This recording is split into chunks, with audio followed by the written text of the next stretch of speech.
Hi, welcome back to The Basement. I'm Steve Lewis. And today we're continuing our look at unusual Beach Boy releases from the first decade of the 2000s. We're up to roughly 2005 now and the release of Al Jardine's children's book, Sloop John B. A Pirate's Tale. Celebrities authoring children's books was a burgeoning new industry at this point, and it's a trend that has continued to this day. As you'd guess, it's a rewrite of the lyrics to Sloop John B. in verse aimed at preschoolers. No longer are they drinking all night and getting into a fight, now they're sailing all night and getting up at first light. That's only one of the changes and expansions that Al has made to the lyrics to tell the simple adventure story of a boy and his grandfather meeting a pirate. Al received solo credit as author, and the book is beautifully illustrated by Jimmy Pickering. The reason it's up for discussion here is that the book includes a CD of Al performing a new version of Sloop John B. with the lyrics from the book. As you might guess, it's performed at a slower tempo. It's a little closer to the calypso feeling of the Kingston Trio version from their 1958 self-titled album. There's a gentle, shimmering, birds-like guitar in the mix that I like. The arrangement has a simple, open, breezy feeling, and what backing vocals there are very subdued. Al's distinctive voice is on display, and understandably he's making sure his words are clear for kids who might be following along with the book. It's a sweet little story with beautiful illustrations, which I'll try to show a little bit of. And this might serve as a nice early introduction to the Beach Boys for somebody.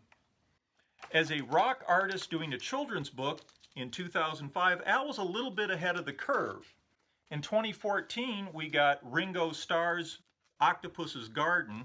This is just the lyrics to the original Octopus's Garden with illustrations, but it does include a CD with a new performance of Octopus's Garden by Ringo, and also Ringo reading the lyrics or reciting Octopus's Garden. Also from 2014, we got Keith Richards' Gus and Me. This is the story of how Keith's grandfather introduced him to musical instruments. And it also includes a CD of Keith reciting the book with some sort of perfunctory basic instrumentation just to sort of let kids know what the different instruments sound like. Then from 2019, we got Paul McCartney's Hey Granddude. There's no CD with this, but of course you can buy it read by Paul McCartney as an audiobook. And in 2021, Paul McCartney followed up with Granddude's Green Submarine. I guess it makes sense given the age of the guys as they wrote these things that all except Ringo's book are about grandfathers. From November 2005, we have Brian Wilson's charity single Walking Down the Path of Life with Love and Mercy. This was released as an apparently very limited CD single and was also available as a download on iTunes, which is where I got it. The single was for the benefit of victims of Hurricane Katrina, which had hit New Orleans and surrounding areas during the last week of August 2005 and had resulted in 1,800 deaths, $125 billion in damage, and left tens of thousands displaced. Brian and his band had sometimes been performing Walking Down the Path of Life as an intro to their final encore, Love and Mercy, in concert. It was debuted at the Civic Theatre, Auckland, New Zealand on December 19, 2004, and last performed at the Hollywood Bowl on September 4th, 2005. It was used in a total of 18 performances. As released, the track also serves pretty much as an introduction to Love and Mercy. It's not really a complete song, more like an invocation or prayer that runs about 50 seconds. On the record, it's repeated twice, with the intro repeated once more at the end to round it out to about 2 minutes before it segues into a new version of Love and Mercy. Walking Down the Path of Life is a flat-out gospel song. It's not just the style and performance, but the lyrics themselves are outright churchy. It works surprisingly well. It feels genuine. Going full-on gospel was a risk. Brian and the band hit the mark, and it makes a nice opening for Love and Mercy. Besides Brian, it features some beautiful vocals from Wilson band members Nelson Bragg, Scott Bennett, and Taylor Mills. I'm not sure whether it's Bragg or Bennett doing the high hope and pray line following Mills' vocal, but it soars and it's very nice. A beautiful acoustic piano version of Love and Mercy follows with some very nice backing vocals by Brian's band. Love and Mercy was a good choice to remake, as the original 80s arrangement from the Brian Wilson album was already sounding very dated by the early 2000s. I'm going to nitpick a little that the na-na na-na backing vocal gets a little bit grating in a couple places toward the end of the track, it kind of begins to sound like some kids going na na na na na in slow motion. But that little detail aside, it's a beautiful rendition of the track, and Walking Down the Path of Life complements it beautifully.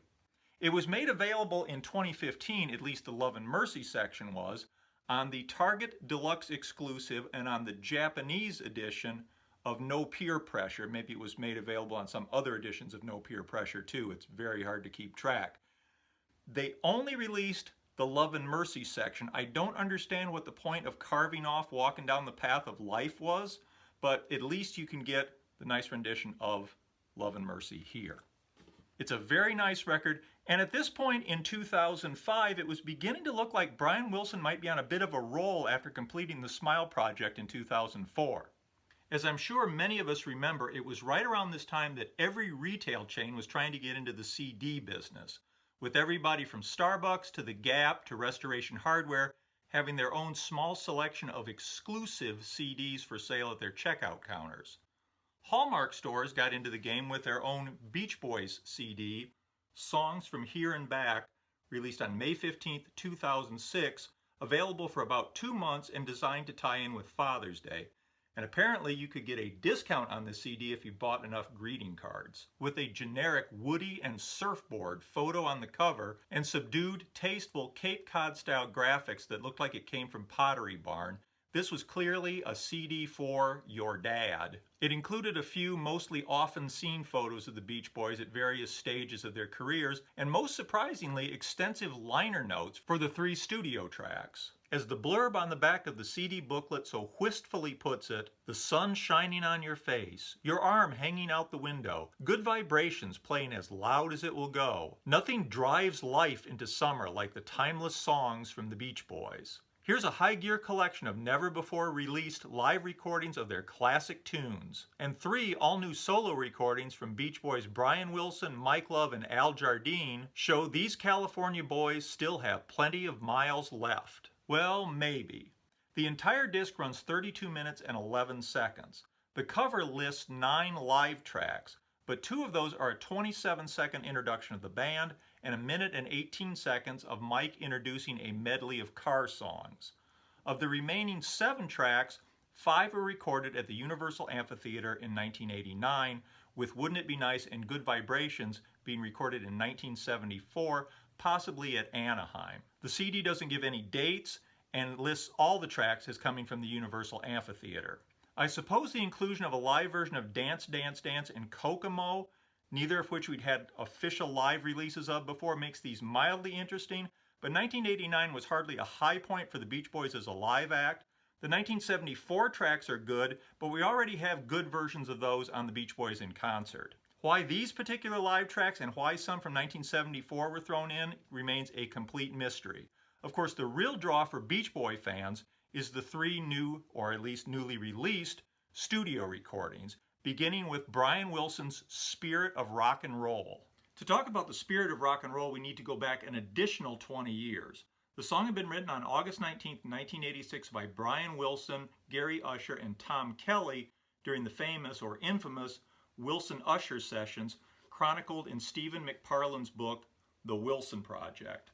Tom Kelly was a hot songwriter in 1986, having written or co-written songs for REO Speedwagon, Rick Springfield, Peabo Bryson, Sister Sledge, and Tina Turner, among many others.